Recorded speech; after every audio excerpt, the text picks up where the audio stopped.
Cette vidéo est le 44e épisode. Dans cette vidéo, je vais vous prouver que le roi Henri-Christophe, connu sous le nom de Henri Ier, était en réalité le roi George IV du Royaume-Uni, fils du roi George III du Royaume-Uni. George IV est né le 12 août 1762 et mort le 26 juin 1830.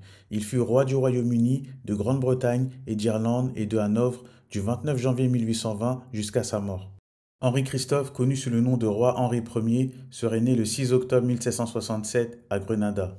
Or, d'après le livre intitulé Histoire du peuple haïtien 1492-1952, écrit par Dantès Bellegarde, on peut lire à la page 115 le passage suivant. Henri-Christophe était né dans l'île de Grenade, Antilles anglaises probablement en 1763. Cette date colle plus avec la date de naissance de George IV, qui lui est né en 1762. Ce que l'on sait, c'est que Grenade était sous domination britannique en 1763 lors de la naissance de Henri-Christophe. Donc Henri-Christophe parlait aussi l'anglais tout comme George IV. George IV fut proclamé roi du Royaume-Uni, de Grande-Bretagne, d'Irlande et de Hanovre le 29 janvier 1820. Henri-Christophe serait mort le 8 octobre 1820, c'est-à-dire l'année où George IV fut proclamé roi. George IV devient prince régent de 1811 à son accession au trône en raison de la maladie de son père, le roi George III. Henri-Christophe se proclame roi d'Haïti en 1811. George IV était également un mécène pour de nouvelles formes d'art, de goût et de loisirs. Musicien, il entretient une relation d'amitié avec Rossini qui lui donne de nombreuses leçons de chant. D'après la thèse de Karine Bélizard envoyée à l'université du Delaware, Henri-Christophe avait un amour pour le théâtre. Sous son règne, la littérature et les arts occupaient une place privilégiée. Le roi tenait à ce que les artistes produisent des œuvres sous son régime. Christophe avait un goût pour les arts, comme nous pouvons le lire. George IV a fait construire plusieurs palais et châteaux, le pavillon royal de Brighton, le palais de Buckingham et a fait la reconstruction du château de Windsor. Il est dit dans ce passage que Henri-Christophe fit construire deux importants monuments, la citadelle La Ferrière et le palais de Sans Souci, appelé le Versailles haïtien. Même si l'on sait que ces constructions étaient déjà là depuis très très longtemps, bien avant que Henri-Christophe ne voie le jour, ces informations permettent néanmoins de dresser le portrait de Henri-Christophe qui correspond exactement au portrait de George IV. En 1795, George IV se marie avec Caroline de Brunswick, tandis que Henri-Christophe se marie en 1793 avec Marie-Louise Coey-David, dont il eut 4 enfants.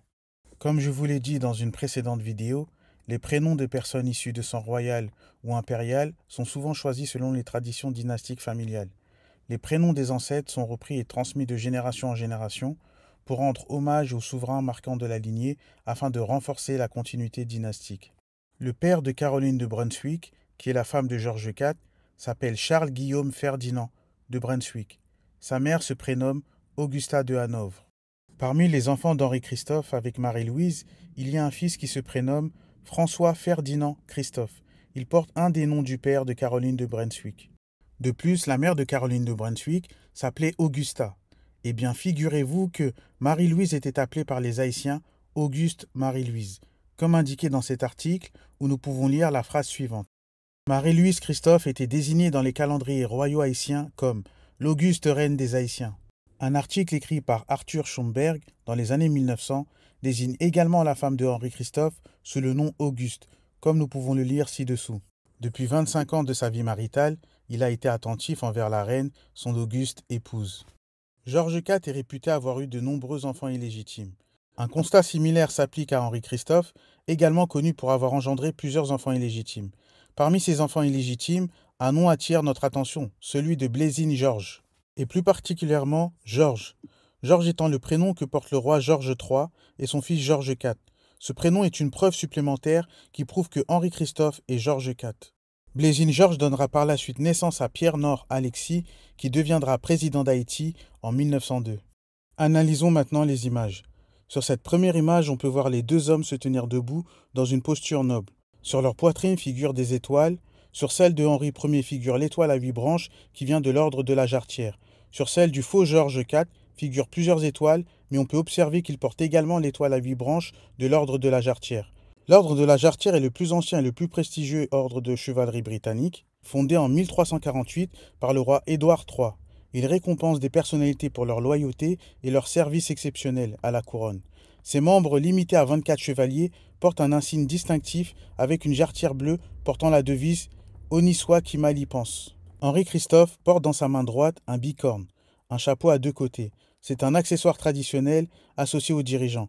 Le faux Georges IV tient également un chapeau orné à plumes. Henri-Christophe se tient également à l'aide d'une canne ou d'une épée, ce qui souligne encore plus son statut important. Le faux Georges IV tient une épée également. Le paysage naturel est visible dans le fond des deux tableaux. Les deux hommes ont un air serein et d'autorité. Pour mettre en place la falsification, ils ont reproduit les portraits de Henri-Christophe dans les moindres détails, jusque dans la posture. Analysons maintenant cette image qui représente une pièce avec le portrait de Henri Ier à gauche et à droite celui du faux Georges IV. Sur la pièce d'Henri, on voit qu'il porte une couronne de laurier et il est habillé comme un empereur romain.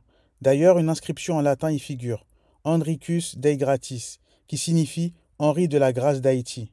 Sur la pièce du présumé Georges IV, on voit qu'il est coiffé comme s'il avait des feuilles de laurier sur la tête et l'inscription qui figure sur la pièce est quasi la même. Georgius IV Dei Gratis, qui signifie Georges de la grâce de Dieu.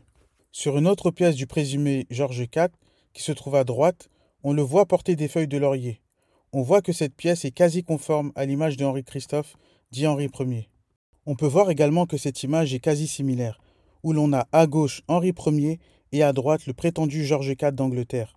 Les deux personnages adoptent une posture similaire avec un bras posé sur la hanche et l'autre bras tendu ou légèrement posé. Les deux figures portent des tenues richement ornées avec des broderies complexes. Henri Ier porte une longue cape décorée, tandis que Georges IV arbore un manteau d'apparat bordé d'hermine. Henri Ier porte une couronne de laurier, tandis que le prétendu Georges IV a une coupe en forme de couronne de laurier. Cette image est encore une fois quasi similaire. Sur cette nouvelle image, on remarque que les deux personnages arborent un chapeau orné de plumes et portent les couleurs impériales, à savoir le rouge et le noir. De plus, l'étoile de l'ordre de la Jarretière est mise en évidence sur leur tenue, soulignant leur statut prestigieux et leur appartenance à un ordre de chevalerie. Sur cette dernière image, on remarque que la couronne de Henri Ier, qui est posée à sa droite, ressemble à s'y méprendre à la couronne de Georges IV, notamment au niveau de la forme et des ornements que comporte la couronne. Cette première partie touche à sa fin. Je vous donne rendez-vous pour la deuxième partie et sachez que nul ne peut combattre la vérité.